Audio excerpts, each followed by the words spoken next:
Sejarah Bendera Pramuka. Bendera Pramuka Indonesia pertama kali ditemukan dan dirancang oleh sosok legendaris gerakan pramuka Indonesia, yakni Bapak Soenardjo Atmodipurwo. Beberapa sumber menyebutkan bahwa Soenardjo Atmodipurwo merancang bendera pramuka sejak 1961 yang hingga kini masih digunakan sebagai simbol pramuka.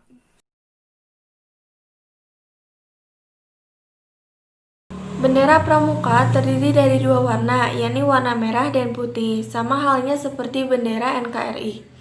Warna merah tersebut memiliki arti pemberani, sehingga diharapkan para anggota Pramuka akan menjadi generasi yang pemberani di masa yang mendatang. Sedangkan putih melambangkan kepribadian yang memiliki akhlak yang mulia.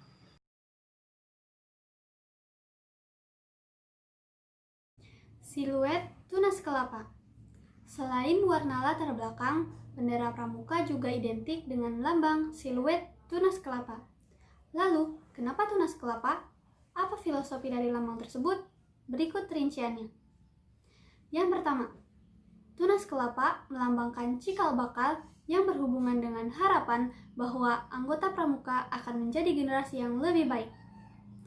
Yang kedua, kelapa juga dikenal sebagai tumbuhan yang dapat tumbuh di mana saja dan dapat bertahan lama, sehingga simbol tersebut menjadi suatu penghargaan bagi para anggota pramuka agar dapat menjadi individu yang pandai menyesuaikan diri dalam situasi apapun.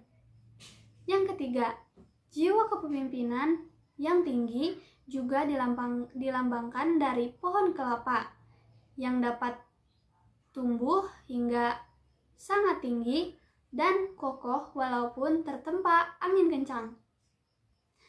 Nah, itulah makna yang sangat singkat dan menarik dari simbol dan bendera pramuka.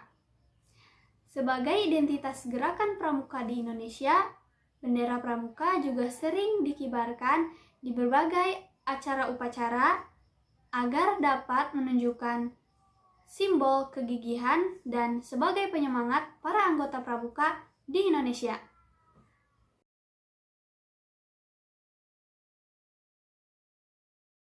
P3K singkatan dari pertolongan pertama pada kecelakaan adalah upaya pertolongan dan perawatan sementara yang harus segera dilakukan, yang diberikan oleh orang yang bukan ahlinya. Maksud dan tujuan P3K, upaya pertolongan yang dilakukan bukan sebagai pengobatan atau penanganan yang sempurna, tetapi hanyalah berupa pertolongan sementara yang dilakukan oleh petugas P3K. Pemberian pertolongan P3K harus secara cepat, tepat, dan benar, dengan menggunakan sarana dan prasarana yang ada di tempat kejadian. Cara yang harus diperhatikan dalam memberikan P3K adalah sebagai berikut. Perhatikan terlebih dahulu keadaan korban. 2. Kemudian pastikan keadaan si korban. 3. Kemudian rencanakan tindakan yang tepat sesuai dengan tujuan P3K. 4. Segerakan bawa ke dokter jika tidak mengetahui bagaimana cara memberikan pertolongan pertamanya. 5. Apabila korban meninggal pada saat itu, hendaklah Anda memberitahukan kepada polisi dan keluarga korban. Peralatan P3K dan cara menggunakannya. 1. Sabun, alkohol untuk pembersih tangan. 2. Obat pembersih luka, bore water, dan betadine. 3. Obat pengurang rasa sakit, paracetamol dan antalagin. 4. Obat perangsang kesadaran, obat amoniak. 5. Pembalut atau perban umumnya digunakan untuk menutup luka. 6. Kain segitiga. Kegunaannya adalah menggantungkan tangan, menahan pembalut penutup, mengistirahatkan bagian badan yang sakit, mengikat bidai. 7. Kapas, 8. Plester, 9. Gunting, 10.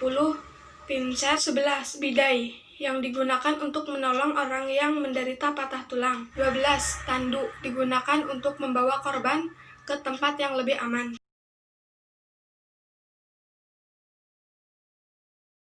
Di sini saya akan menjelaskan tentang cara mengobati dan obat-obatan. Di sini saya mengambil contoh tentang diare. Nah, diare ini sering terjadi ketika orang tersebut mengidap dehidrasi akibat terlalu banyak kehilangan cairan dalam tubuh. Nah, untuk mengatasi diare tersebut, kalian harus mengobatinya dengan cara yang pertama, meminum obat diare. Nah, penanganan pertama yang dapat dilakukan dengan menggunakan antipulgit atau pectisin atau norit atau arang aktif. Nah, tahapan selanjutnya juga bisa dilakukan dengan mengonsumsi loperamide yang bekerja dengan cara memperlambat aktivitas usus besar sehingga makanan dapat ditahan lebih lama di dalam usus. Nah, yang kedua itu ada meminum oralit. Oralit adalah minuman yang dianjurkan ketika orang mengidap diare. Oralit juga bekerja untuk menggantikan garam dan cairan yang hilang dalam pasper. Nah, setelah minum 2-3 kali teguk, berhenti sebentar untuk memberi kesempatan oralit di setiap usus terlebih dahulu.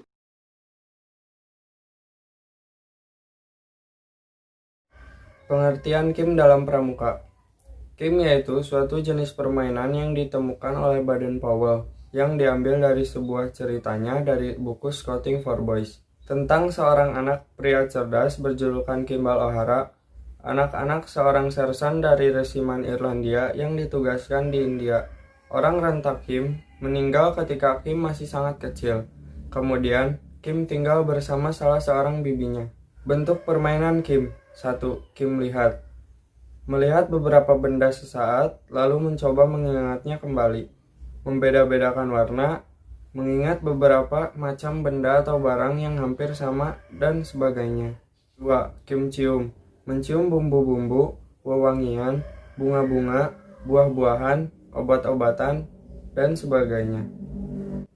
3. Kim meraba atau memegang banyak sekali benda dan mencoba mengingat dan menandakan apa nama yang dipegangnya itu.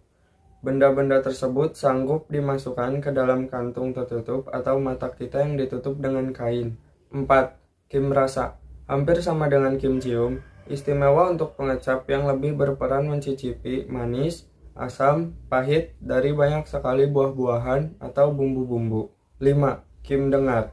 Mendengarkan banyak sekali bunyi-bunyian, membedakan banyak sekali bunyi alat musik, membedakan beberapa peristiwa atau kegiatan dari bunyi yang didengarnya, seperti suara kayu digergaji, suara pintu dibuka atau ditutup, suara orang berjalan. 6. Kim kombinasi. Gabungan dari banyak sekali macam-macam Kim di atas. Semakin cerdas seseorang, semakin baik kemampuan panca inderanya.